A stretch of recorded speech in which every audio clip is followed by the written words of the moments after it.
Bir kara gün içinde kaybettik bir ananı.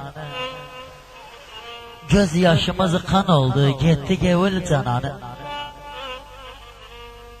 O evim direğiydi, gitti, o ev yıkıldı. Ciğerler küle döndü, onun için yananı. Yağmur yağan bir günde leşini getirdiler. Göklerin göz yaşıydan yere ahırdı kanı. Balalar havar eder, ne olup nenemize?